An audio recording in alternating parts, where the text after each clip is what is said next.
Mabuhay po sa inyong lahat mga kapatid. Hello Elise! Naalala niyo yung sakramento ng binyag?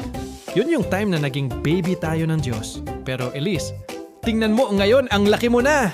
Hindi pwedeng baby ka lang habang buhay, di ba? Kailangan din nating lumaki at lumakas sa ating faith. Dito pumapasok ang ikalawang regalo o itinatag ni Kristo, ang sakramento ng kumpil. Para itong super power up na galing kay Jesus.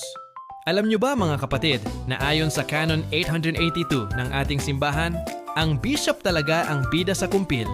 Papahiran niya ang noo mo ng mabango at banal na langis na tinatawag nating krisma. Tanda yan na official soldier ka na ni Kristo. Pero dahil mahal tayo ng simbahan, pinapayagan din ang ating mga kura-paroko na magkumpil basta't may special faculty o basbas sila mula sa ating obispo. At ang pinakamahalaga, tinatanggap mo ang superpower ng Espiritu Santo. Siya ang magbibigay sa iyo ng tapang para maging proud friend ni Jesus. So ngayong malakas na tayo, handa na ba tayong tanggapin si Jesus sa komunyon o sakramento ng Eukaristya? Teka, bago kumain, kailangan munang maghugas ng kamay, di ba? Sa next episode, tuturuan kita paano maghugas ng puso sa sakramento ng kumpisal o ating pakikipagkasundo kay Jesus. Abangan!